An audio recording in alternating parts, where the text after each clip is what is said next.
Good afternoon, Ram Nation. We are back with another edition of DNVR Rams Live. I'm Justin Michael. I'm joined by Andre Simone. Woo! We've got a lot to get into. We're going to talk hoops. We're going to talk football. The 2024 schedule is out for CSU, so we'll kind of give some just way too early thoughts on the schedule, take a look at some key stretches, give some thoughts on the buys and all of that. Record predictions that will be held to for the rest of the year. What are you talking about, Jay? Mike? Yeah. Come on, man. We're going to carve it in stone, actually, and it's going to hang in the back here for the entire world to see. If your record does not come true, you got to carry that stone on your back, like Game of Thrones style, and the rest of the staff will shame us. Rightfully so. It's also one of those exercises where you go too low. Your listeners will forever remember you as a hater. No one will give you credit if you're right. And if you're wrong, the rest of the internet will remind you what an idiot you are. It's a glorious place to be. It's a really fun job sometimes. It's the best. I love it. I've been having thoughts like that of late when it comes to CSU men's basketball, who have now lost 3 straight. Their NCAA tournament resume still strong, but still strong. The slack has certainly tightened. They don't have much left to give as of now. We're going to get into all of that. I guess just first things first, what was your instant reaction Tuesday night? Because obviously it was a gut punch to me being there in person for Jared Lucas and his half-court stunner to shock the Moby Arena crowd. Both teams against Nevada since we spoke last. UNLV I could accept. Stung, but I could accept. Nevada just man, you got to hold serve at home. We've been talking that all along.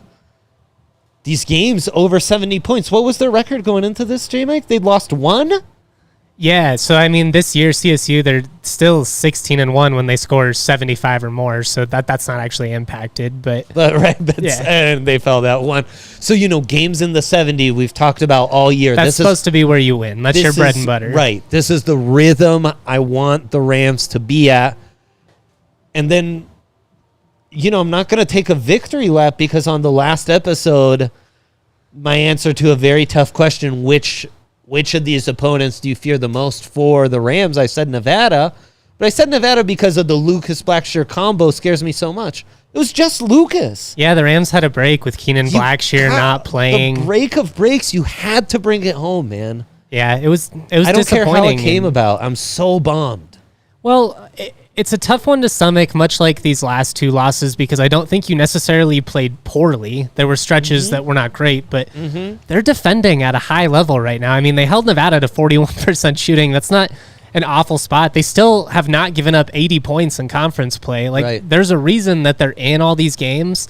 That's been a big theme, right? The defense and how good the defense it's the best it's ever been in the Medved era, and I don't think people really realize that. At one point, they were hanging around 25 in adjusted defensive efficiency on Ken Pom. It's now dropped to 33, but the highest it had ever been in the Ken Pom era was the mid-50s. So, I mean, defensively, you kind of expected if they made the jump that they did, this team could be potentially historically good because you just assumed that the offense was going to keep rolling like we saw early on in the year. And that just has not been the case. I mean, I'll get into some of the numbers here coming up. I want to kind of go back to what you mentioned with Jared Lucas. He obviously came up huge, hits the game-winning shot. He had 23 points. Him and Isaiah each finished with 23 points. Yeah. His 2 highest scoring games in league play, both against CSU. He had 28 in the game in Reno, had 23 in this one. Redeems himself after missing 3 out of 4 free throws late. I mean, he's the one that left the door open and allowed Isaiah Stevens to go down and tie it. Right. 6 of 18 shooting for Lucas, so they didn't do a bad job on him. And it's similar to what we were saying last week with the New Mexico guards, right? Like, honestly, those shooting percentages you're happy to live with. But then, like, how did it all line up to so many of the factors we've felt good about, and then at the end of the day, it's on the wrong side of the win-loss column? It's just, it comes down to shots. Like, it's a little bit of a cliche here, but really 3 games in a row in games where I felt like both teams more or less defended pretty well, defended at a high level, kind of traded runs back and forth. That UNLV game, it felt like all night was just a back and forth of here's a 6-point run for them, here's a 6-point run for CSU. Yeah. This one was a little bit different. You have the slow start offensively, which was killer. I mean, you go into the break down 11 points, which is just not at all where you wanted to be. And in that second half, though, the offense was better and you're able to kind of keep chipping away. It for a long time, it felt like it was going to be that UNLV situation or even the Nevada situation last time they were in Reno, where it's like they kept getting within 5, 6, but they couldn't quite get over the hump.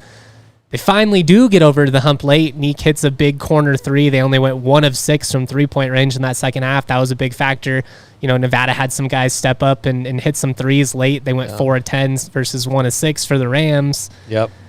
You're able to tie it, but then you have kind of a defensive lapse there late. And I know it's a really tricky spot because this game was officiated so frustratingly. There were 34 combined fouls in the second half alone. And I don't think the refs determined the outcome or anything like that. That's not the point of bringing this up. It's just that it was a tough watch. And I felt like it was tough for either team to just gain any type of like consistent momentum there in the second half. And foul trouble was obviously a big factor. But it sucks that after executing at a really high level, basically for 39 minutes and 30 seconds, this one wasn't quite as well as down in Albuquerque. You have a defensive lapse at the end of the game, and you let the guy get the look off way too clean. And, I mean, he didn't go to the rim. Obviously, they only had 2 seconds. They were able to force him over to the corner, which is kind of what you're trying to do in those situations. You don't want him to get it from straight on, but at the same time, he was able to get a running start. Nobody stops the ball. Nobody really gets their hand up to contest it. Again, I know you don't want to foul with all the free throw attempts that you gave up, which was a big factor. But to have that guy get that look in that situation, and I'd say the same thing about Donovan Dent on his game-winning layup in Albuquerque. It felt a bit of the same, didn't it? It's like, okay, but like that's the one guy you know in this situation is going to get the ball and what he's trying to do. Yeah. It's gut-wrenching because you did defend really well and you have been defending really well, but you've also had these, now, in my opinion, 2 kind of key lapses. And the one in Albuquerque was worse, letting him go coast to coast and then also fouling, giving the and one. That's a worse situation than a guy banking in a half-court buzzer. Like, at the end of the day, you kind of have to tip your hat to him. That's a crazy shot. No doubt. But he's capable of doing that, and we know that.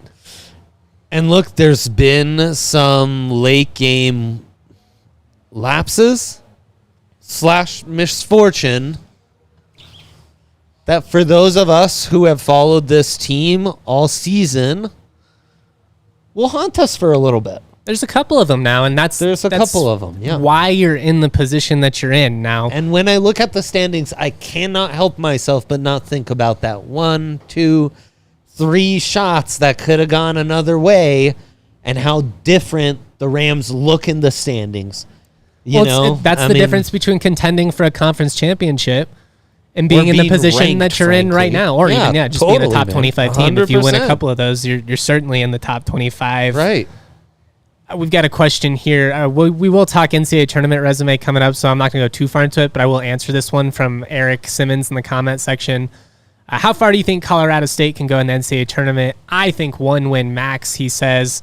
I will say, first of all, if CSU were to win 1 game in the NCAA tournament, that's a successful season. They haven't done that in over a decade historically. It's an outstanding accomplishment. Yes, for 99% of teams in the country, simply getting to the tournament is a win. If you win a game, that's awesome, and anything past that is gravy. Now, given the start that you had at the beginning of the year, the fact that you were 13th in the country, the way you dominated Creighton, you were kind of hoping, to go on a historic run, and that's still possible. That's the thing that I want to make clear, and I know I sound like a broken record at times, but you don't know what's going to happen. I mean, you could be a 3 seed and get bounced in the first round because you're cold, or you can be the 8 seed that upsets the 1 and goes on a run. Like, that's exactly so much right. of it in a single elimination format comes down to how were you for those, 2 hours, and what kind of draw did you get? It's just, there's a lot of things. There's a lot of luck involved in making a run in the NCAA tournament. And if you go back and look at San Diego State, like, there were 2 games that they really had to escape, like, just barely. So we'll see what's going to happen. Obviously, it's a frustrating stretch, and Medved talked about that post-game. Just, it's okay to be frustrated. That's right. But I think that's right, man. It would be a mistake. You set everything up to get to this point. This week was crucial. This week we felt good about them being able to finally sweep the week, maybe get a road scalp that seemed achievable, get back at Nevada, at Moby, and, we can accept some of these road losses because you're taking care of business at Moby. Well, not taking care of business at Moby was really detrimental. I think, the tournament, winning 1 game is an incredible goal. I think we need to, I've said this a few times during the season, recalibrate. Just recalibrate as in, let's set our sights on the Mount West tourney. Let's just take it one day at a time at this point. That's right. You're all but guaranteed to be playing day 1 in Vegas, which is unfortunate. Technically speaking, there is a small path to finishing 5th still. They would need UNLV to lose out, and you would need some other teams to lose multiple games on top of that. All of a sudden, 10 dubs in the conference. Look at that. It might be a 7-bid Mountain West, depending on what happens in Vegas. Then it's just incredible. You were cooking for a sec before I interrupted you. Nico in the postgame was talking about it's okay to be frustrated. Yeah, it's just that obviously these last 3 games have sucked, and in particular to lose the way you did against New Mexico and Nevada. Yeah. That's a gut punch. I was in a bad mood all of yesterday. And honest to God, guys, I've been doing this long enough now that I'll always, in my heart, I'm always going to be pulling for the Rams. It's always going to sting when they come up short. But I can get over it so much quicker than I ever used to be able to, because I have to. If I lived and died by the results, yeah. I wouldn't want to get out of bed some stretches. It's been tough. And it's also part of the job. It's look, man, you can't let your teams make you this miserable, or I got content to write. This and shows is right. So. This is really going to be a tough existence. Yeah. But yesterday sucked, man. To come all the way back, it feels like you have the momentum. Isaiah Stevens with the vintage jumper to tie the game. That shot deserves so much better. That comeback effort deserves so much better. But you have this 1 lapse, and it comes back to bite you. You now have no more leeway. They know that. It's okay to be disappointed about where you're at. But at the end of the day, you're still comfortably being projected into the NCAA tournament field. You're not on the bubble yet, but for all intents and purposes, you might as well be. And we'll kind of get into that here. For me, and Medved talked about this, while it may be frustrating, you don't want to take away the wrong conclusions from this. And they are defending at a high level right now. Offensively, you're moving the ball, you're attacking the paint. Most nights, they're winning the battle in the paint by double digits. But the shooting has just fallen off of a cliff. And it's not like they're not getting good looks. Man. You're getting the same looks that you were hitting earlier in the season. They're not falling. Those 3s at the top of the key from Cartier, you can see it. It almost looks like he's aiming a little bit. Him and Neek both. The shots Neek would get from deep have not been falling. He had the 1 late, which was huge to, give CSU a chance to tie it there. But they've got to be able to stretch the floor, and somebody outside of Isaiah Stevens has got to hit some of these jump shots more consistently. Because to me, that's the biggest difference in this game is you can look at, and a lot of them were second chance opportunities where it's even more frustrating, but Utah State would tip the ball out or Nevada, excuse me. I'm sorry. All these games are blending together. And then McIntosh or Coleman hits a 3. You can live with the big Jared Lucas shots. Yeah. It's everybody else, and the Rams, they aren't getting enough from everybody else right now. Joel Scott's killing it in the paint. Zay's able to get his shot. Other than that, it's really inconsistent and kind of wonky at the moment. No, that's for sure. And look, Nevada ends up shooting 47.6% from 3. Let me tell you what, the Rams ever got 47% of their 3s to land in one of these road games, their road record would look better than it does right now. I'd be a hell of a lot better. Huge equalizer, right? And it's why the winning on the road so hard is usually your role players aren't as good. And the Rams, their role players let them down at home, and their role players showed up, had kind of a rare good game when they needed it most with one of their 2 stars out. And I'm sure there's an element of like that, that's a must-win game if you're Nevada. They were firmly on the bubble.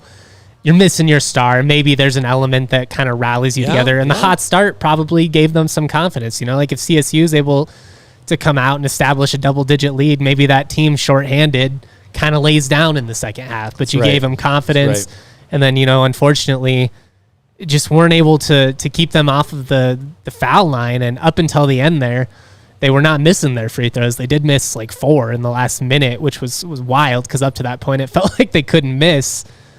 You got to execute a little bit better. I don't think you throw out the playbook. I don't think, all of a sudden we rip up the rotation or anything like that. Maybe you make some minor tweaks here and there. But to me, it really just comes down to, can you space the floor better, and can you hit some of these open jumpers that you're getting? They're open, they're uncontested, it's good ball movement, but it's just killing the flow of the offense, and it's why they have these 2-3 minute stretches where they don't score. Yeah, man. I mean, they made 6 threes all game. 4 of those are from Neek and Isaiah. You need more. You need more. And this isn't like me trying to bag on anybody individually. They got beat at their own game a little bit. Yeah, they really did, honestly. And that's good. Got a question here from Eric. I think that's weird that the Mountain West is stronger than the ACC. What do you think? ACC is having a down year. Look, there's a lot of beef right now between ACC and Mountain West fans online, and I like to crack jokes. I will say, I think the Mountain West top to bottom is deeper than the ACC this season. I think the top 2 teams in the ACC, Duke and North Carolina, are stronger than the top 2 teams in the Mountain West. That said, when you look at the 6th, 7th, 8th place teams, like the 7th place team in the ACC would get their ass kicked by CSU, and I'd feel that pretty confidently. It's just a random year, but that's why you got to keep perspective as a Ram fan, despite the shortcomings. It's disappointing, but we're kind of getting that high major basketball experience right now where you had the great start in non-conference play, but now in your league, which is a bloodbath, it's a little bit more of a struggle. And, if you go 500 in the ACC after having a great non-conference play, you're going to be a tournament team every year. If in the Mountain West, probably most years that's not going to be the case. But for like CSU, for instance, if you go 10-8 in league play and then, win, I think you got to win at least 1 game in Vegas. And that's what we're about to talk about before we get into some football question thoughts. Yes. You should be in a really good spot. So, yes, the ACC is having a down year. Yes, I think the Mountain West is better. But like if you put a knife to my back and we're like, who's the best team between the ACC and the Mountain West? I still think it's North Carolina. Which, big whoop. Yeah, and that's fine. I should hope so. With all the resources they're throwing at basketball over there. And I'll tell you this, if you were a team like Duke, I don't think you would want to play San Diego State in the tournament. I don't think you'd want to have to match up with Ledee. Like if I'm a Filipowski and I'm trying to, raise my NBA lottery stock and you want to have your March moment, that's not a team you want to face with all those veterans, Parrish and Ledee. And I bet you there'd be a lot of sharp money on the Aztecs in that one. 100%. 100%. They're the veteran team. It's who you like in the tournament. Well, and it's even why when they were struggling, I kept saying repeatedly, the league still runs through San Diego until proven otherwise. And there's just an inevitability to them. And it's because they've established this brand. And that's what you're trying to do as CSU. You're trying to get to multiple tournaments in a row. And then you're trying to win multiple games in multiple tournaments in a row. And then you win multiple, conference championships. And you just got to get that ball rolling. And we've been close. Had a little bit of stagnation last year, mostly due to injuries. Roddy leaving a year early, going to the NBA, that changed some things as well in terms of their trajectory. But you've got an opportunity here to close strong. You have an opportunity to still make some noise, and that's what we're going to get into. But I'll tell you what, after that game on Tuesday night, I sure could have used an ice-cold Coors Light because I needed to chill out for a moment, dude. I needed to reset. Yeah, nice little silver bullet for you would have been perfect. Well, you got to get on that, man, because it's the perfect thing to chill. We got to set up some time to just sit down, enjoy a couple frosty Coors Lights, when basketball season's over, we got to do that. We really do. It's the perfect time of year for it. And the sunshine, I mean, there's a reason that it's Coors Field, guys. It just, Colorado, sunshine, cold filtered beer that's literally as cold as the Rockies. Like, it all just works together. It's perfect. When I'm chilling at home, Coors Light is the beer for me because it's cold filtered, cold lagered, cold packaged. When it's time to refresh, just open a Coors Light. It's mountain cold refreshment, crisp and refreshing as the Colorado Rockies. Coors Light is the beer I reach for when you want to hit that reset, grab the beer that's made to chill. Get Coors Light delivered straight to your door with Instacart. All you got to do is go to CoorsLight.com/DNVR. Celebrate responsibly. Coors Brewing Company, Golden, Colorado. I also want to talk to you guys about DNVR events. We've got all kinds of fun stuff. Shout out to everybody that came through to the watch party on Saturday night against UNLV. Obviously not the outcome we wanted, but it was awesome to pair with the Alumni Association. The turnout was great. We had a full bar. It was really awesome to see. If you weren't there, you missed out. Be there at the next one. We've got... On March 25th, we're pairing with the Alumni Association again for the DNVR Rams Takeover. It's CSU night at the Nuggets game. If you go to the Alumni Association or you go to the DNVR events calendar, you can get a ticket, and you can get a ticket to our party bus, which will take you to and from Ball Arena. It is going to be awesome. Pretty sweet. Depending on what happens with NCAA tournament stuff, I may or may not be there, but it's going to be a blast for any Ram fans that can. Make sure you go check that out. Lots of fun stuff always happening over at DNVR and DNVR events. Said that weird, but that's okay. Let's talk about the tournament resume. Let's do it, man. I will say the biggest thing, kind of finishing off your point about the league, it's a point I think we've been making the last month or so. The middle of the Mountain West has raised itself into the upper tier of the Mountain West. That's really what's made this conference so loaded. We did not think UNLV and Nevada would quite be this good. I didn't think Boise would be as good as they've been. Well, and Utah State being this good after not returning a single point. I mean, you have 7 legitimate teams that you could see realistically winning a game or two in the tournament. It's a murderer's row, and it's a lot more than just, Nevada, San Diego State, Colorado State. We knew these teams would be good coming into the season. I'm not sure we thought they'd be this good. Well, and even the bottom teams, that's what's really scary for CSU going into these last games. Like, Wyoming was able to take UNLV to overtime the other night, albeit in Laramie, which is a really tough place to play. But still, they're able to push them and take them to OT. Air Force beat UNLV by 30 in their own building. And they obviously took CSU to overtime. Fresno got frisky Tuesday, didn't they? Fresno took Utah State to OT. I mean, it was a crazy night of Mountain West hoops. It delivered across the board. The Mountain West has. It's why, even after this struggle of a month, you see the respect that the Rams are still getting when it comes to their NCAA tournament projections. When you look at the metrics, they're still 30th in net, even after losing 3 straight. They're 42nd in strength of schedule, which is great. They're going to get a lot of credit for that. A lot of that has to do with non-con and the strength of the league. The 33rd in KenPom, they're on 100% of the bracket projections on Bracket Matrix. Again, this is all factoring in the 3-game losing streak.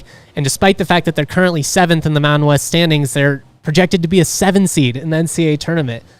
That's high major basketball respect. Yeah, 100%. Look, 20-8 looks tough, but when you get into the metrics, you do feel a lot better about it. Yeah, I mean, optically, when you were trying to push into the top 10 of all of college basketball a couple months back, not even finishing in the top 5 of your league and having to play day 1 of the conference tournament, that stinks. And to an extent, you probably did underachieve based on what, you were capable of doing. I don't want to frame it as some massive failure because, again, this league is really good. I think there have been failures along the way, but I just mean as a whole. I think framing a year in which you won 20 plus games, knock on wood, should make the NCAA tournament, were ranked for multiple months, pulled off the highest ranked win you've ever had, all coming off of a 15 and 18 year. Clearly that's a success. No doubt. No doubt. I just look at the 20-8 record, and I think could it have been 24-4? Like 22-6 is all I had. Like that would feel so much better, you know. No, it's just true. Give me back Wyoming in one of those two tough finishes between New Mexico and Nevada, and all of a sudden we're feeling so much better, you know. But that's not life. That's basketball, man. No, but it is the reason that everybody is feeling uneasy right now, and I'm not trying to, make it seem like I'm downplaying or anything like that. Shout out to everybody in the comment section. We love you. It looks like we've got people watching from Vegas. We got Joey shouting our guy Andre. My guy Joey. We appreciate you. Always tuned in. If you'd give us a thumbs up, I certainly would appreciate it. Yes, that'd be awesome. The thing is, if Selection Sunday were today, if it was Selection Thursday, the Rams would be in. They would be a tournament team, I think, pretty comfortably. It's not determined today, though. And you now are in a spot where you're going to have to play 2 final regular season games against regional rivals who have already proven both against you and other competition that they are frisky and capable of hanging. Yep. But metric-wise, it's going to be at best Q3 game, probably Q4. It's a really tough spot on top of day 1 of the Mountain West Tournament where you're potentially going up against somebody for a 3rd time this year. That's the big one. These are all going to be Q3, Q4 games, and you cannot afford to lose any of them if you do not want to be uneasy on Selection Sunday. Losing one, like if you went 2-1, it's not a guarantee you wouldn't be out or anything like that, but you're firmly on the bubble at that point. And I think you've got to get to the second day of the Mountain West Tournament to really feel comfortable and essentially go undefeated this final stretch of the regular season. These 2 regular season games are without a doubt must win. There you go. Those are the stakes. This is the point we've gotten to. This is what losing 3 in a row means. Like at a certain point, we can, temper our anger and put things in the proper context. This is the decisive stretch. It's do or die. There are no second chances anymore. We are at where the rubber meets the road. Plain and simple. Even as frustrating as that game in Laramie was, when you lose it, at that point, you had the 2 league losses to Boise and Utah State, but you're still you're feeling good. You got a lot of flexibility. We'll make it up somewhere along the way. Yeah. Well, that didn't happen. They didn't end up stealing any of the ones on the road outside of Fresno State. That's where it becomes really crucial to add another road victory in the springs against Air Force. Yes. And then just as we said, you can't lose home games. That's the biggest killer, especially from a metric standpoint. Like these are the games, if you really want to help yourself, like a blowout would be huge just because it's fair or not, or flawed or not. Blowing bad teams out is actually a better way to raise your net ranking than for instance, Boise blowing out Air Force would jump higher than Nevada beating CSU and Fort Collins on a nail biter because the blowouts juice the numbers, so they kind of got to fix that. But yeah, you got to you got to take advantage of that. But that's what I'm saying. You have an opportunity here. If you can establish a big lead, get it going, get that double-digit lead, this is a game where you'd really like to see them get the offense rolling, get Neek and Pat going again, work the paint, and really just create some positive momentum, which I think they really need right now because while this team is veteran, they're together, I don't think they're just going to collapse all together and lose out or something like that. It is human nature at some point when you take these gut punches repeatedly, it wears on you. 100%, man. Toughest loss they'd had to this point was that game in Laramie, and we were really impressed with how they bounced back and kind of turned the corner after that. I think this is another one of those times. I hope so. They got to respond. Like we said, it's now or never. One thing I just wanted to talk about on the hoop side before we transition over the 2024 football schedule, which was released earlier this afternoon. I got subtweeted by a former person on the beat, basically saying I don't know why the media is unwilling to talk about the Rams being on the bubble. That's because they weren't up until this point. a lot of comparisons to the 2014-15 team, which won 27 games, but ultimately was left out on Selection Sunday. At the time, I think it was the highest rated RPI team to ever be left out. For the fun fact, the Rams would be 15th in RPI right now. That team won 27 games. They also ranked 128th in strength of schedule. Comparatively, this team right now, you're 42nd. It's 3 times as impressive of a resume. They only had one high major win. It was over CU in Boulder. They had no ranked wins that year. The resumes just really aren't that comparable to the 2014-15 team. Now, if you want to compare that season to this one, what you can bring up is a team like Wyoming, who was not expected to win the tournament. They got hot. They won it all in Vegas. Maybe stole CSU's bid as an at-large team. Yep. So if you want to compare it to that situation, I think that's favorable. But just in terms of the regular season itself, I don't think it's that good of a comparison. I actually think the 2011-12 team under Tim Miles is a better comparison. That team, they went 20-12. Ultimately, they were an 8 or a 9 seed. They lost to Murray State in the first round there. But that team ranks 60th in strength of schedule, which is, closer to where this team is. The 20 wins, obviously closer. They had 3 ranked wins at Moby, so even though they finished 6-6 over the final 12 games, very much like this, they had the resume points to get them there. Now, you still had to win a game in Vegas, which, again, I think is a huge factor for this Rams team. You've got to win 2 to close out the regular season, and you do not want to be a day one bounce. No, and let's face it, the struggles on the road have lessened my confidence in neutral field settings.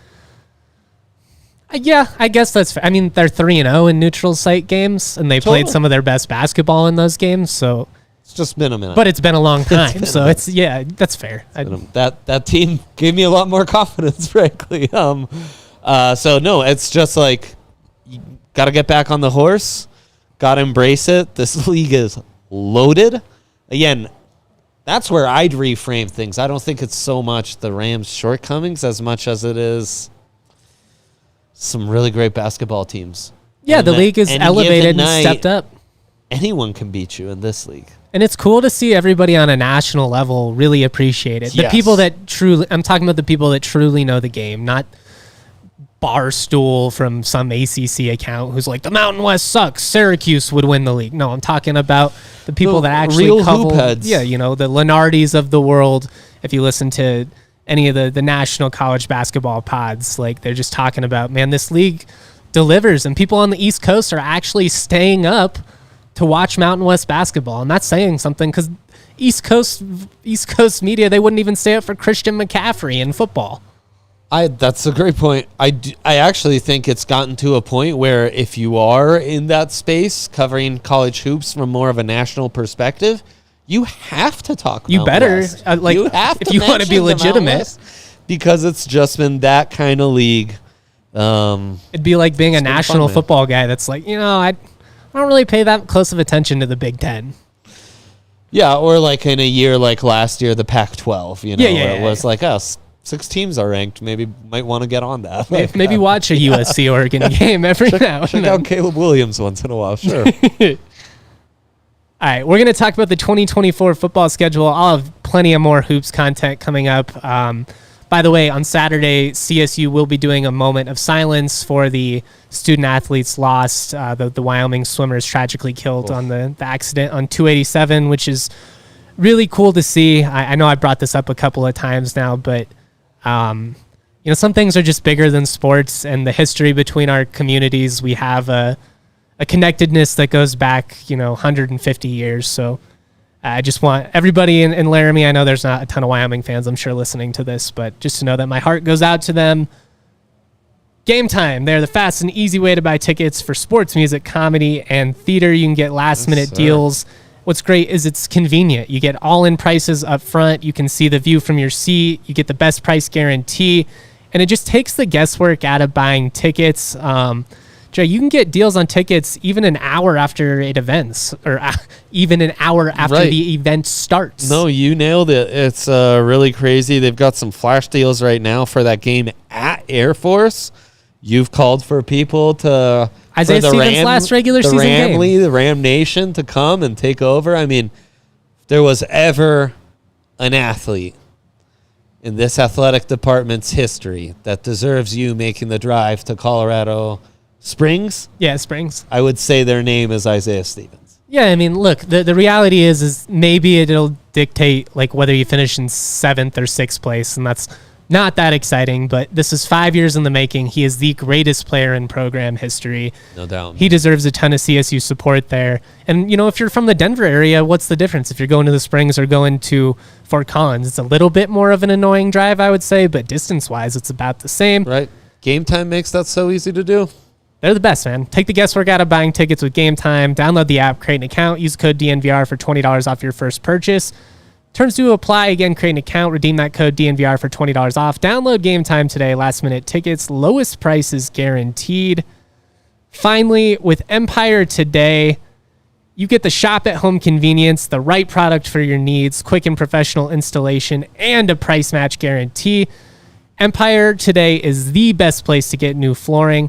There are copycats out there, but they can't beat Empire, not on their quality, not on their service, their speed. So what they're going to do is they're going to advertise a bunch of low prices that are, you know, admittedly lower than Empire's, but the reason is because they're selling you a bunch of crappy flooring that they would never put in their own homes.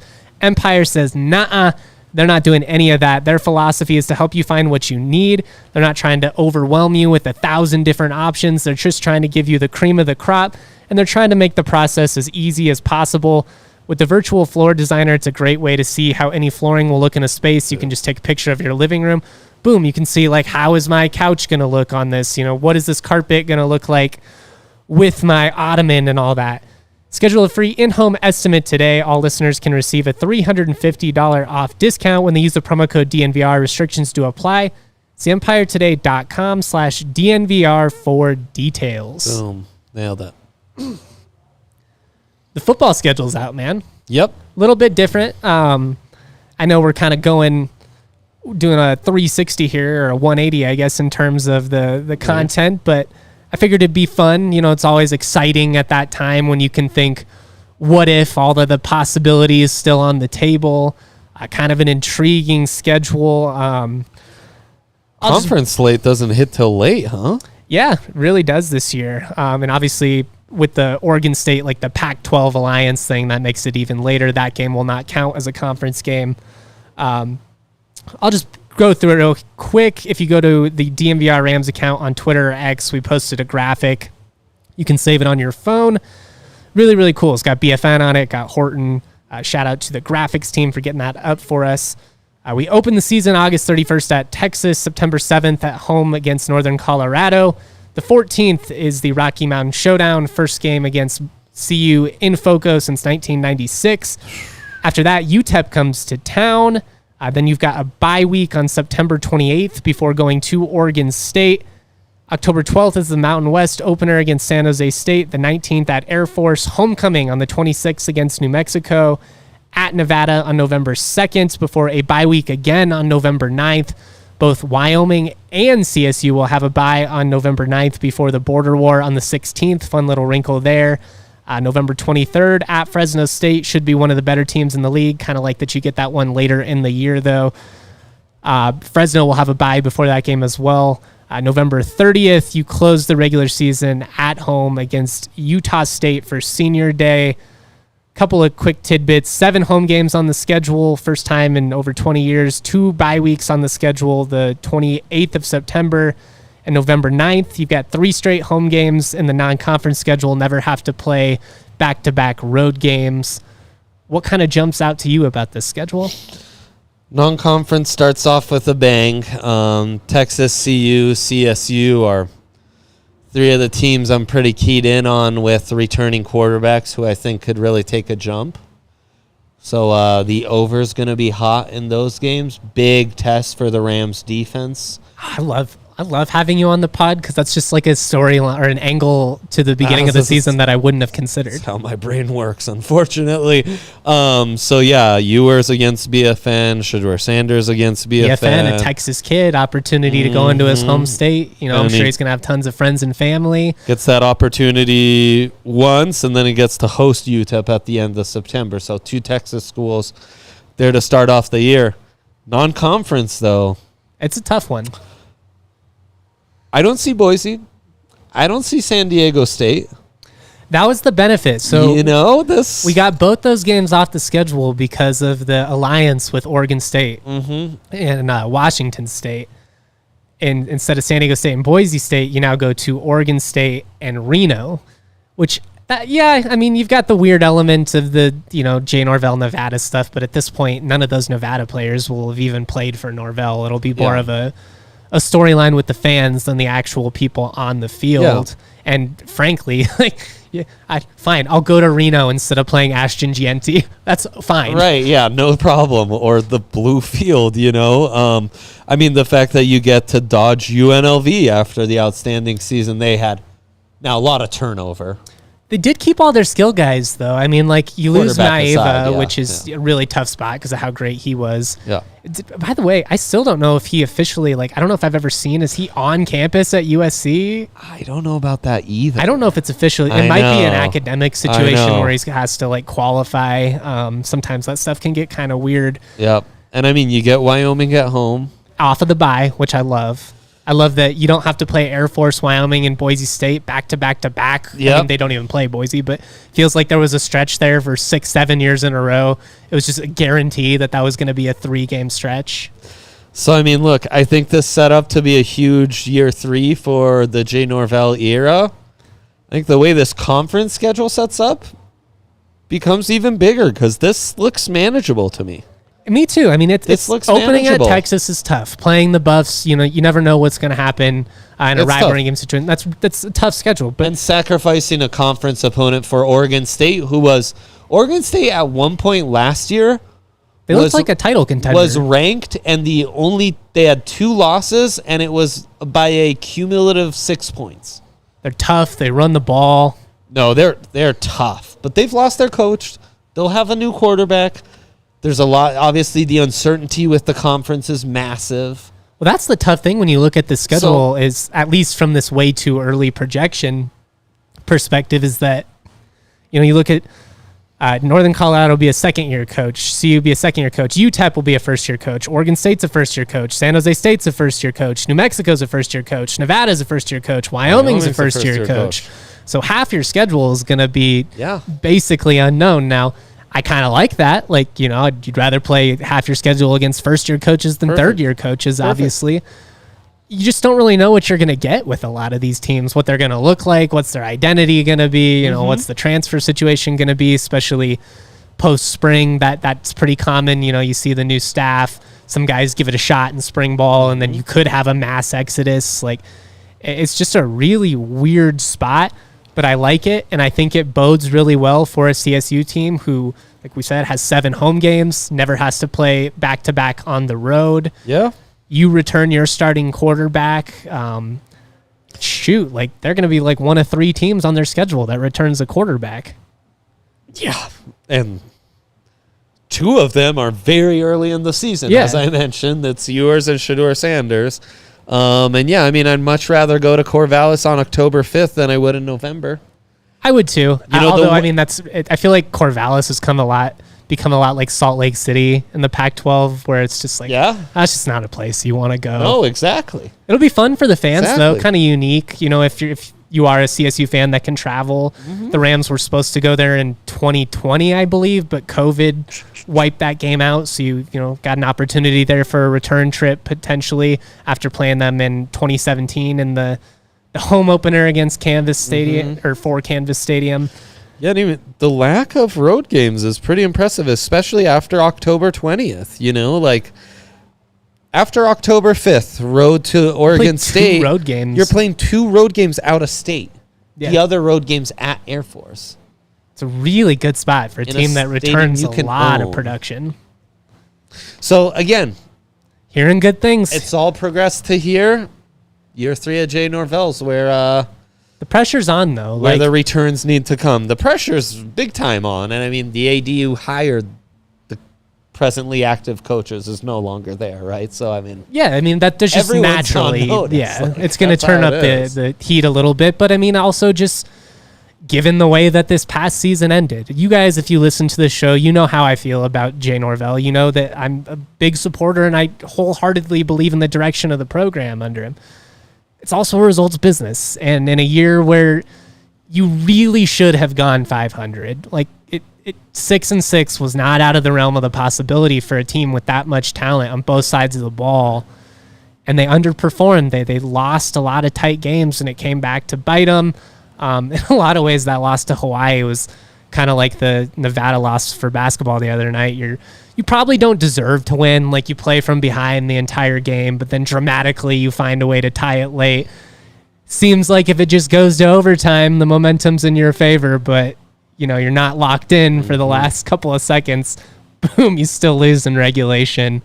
We've had some tough ones this year. This is a joke, but I almost feel like we sold our soul on that Boise football win for what's ended up now just getting paid back to us between football and basketball 5-6 times over. God, that was a crazy game. Genty could not be stopped for so much of that, too. I think I'll give the coaching staff, the Boise staff, the benefit of the doubt and just assume that he was gassed at the end, because why they wouldn't have just force-fed him for the rest of the game. That was nuts. He's incredible. But again, huge that you get to avoid Boise State next year. It's massive, man. Because it's really huge. They're definitely going to be the front runner to win the league. Bring in, what's his name, Malachi Nelson, the USC transfer quarterback, top rated quarterback in the class this past year. So big expectations for them. If I had to put like a knife to your back, what do you see as far as record goes? Now, again, like, there's so much uncertainty given, like, we don't even know who half these teams' quarterbacks are going to be right now. But just kind of based on what we know about the opposing teams, what we know about the Rams, if I were to throw out, like, 7-5 as the baseline, would you go over or under that? It's well or set. Should 6-6 be the baseline, given that you have not even achieved that? And, to me, 6-6 is the baseline, and I would basically... My shortest odds would be that they're 6-6. That's what this schedule feels like. It feels tough non-conference. It feels easier in conference, but far from like, oh, you should be going 7-0 on the conference slate, I think so much of it is going to depend on how you factor in rivalry games, because you got CU and Wyoming at home. Those are huge. You got to win at least one of those after not winning any trophy games this past year. And then, I think a lot of it's going to be that non-conference schedule. And, how tough is that Oregon State game actually going to be? We don't know yet. Like, maybe they're a disaster in that game that ends up being a very winnable road game against a Power 5 conference, Power 4, whatever they're called. I don't even know what to call them now. Now they're just kind of... we got to adjust. But only people like us will care.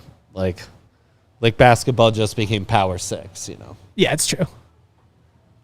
No memo was sent out. It's like, hey, we're a Power 6. Get with podcasts and bloggers. That's right. Officially People who decree tweet about sports a lot. You're here. Yeah.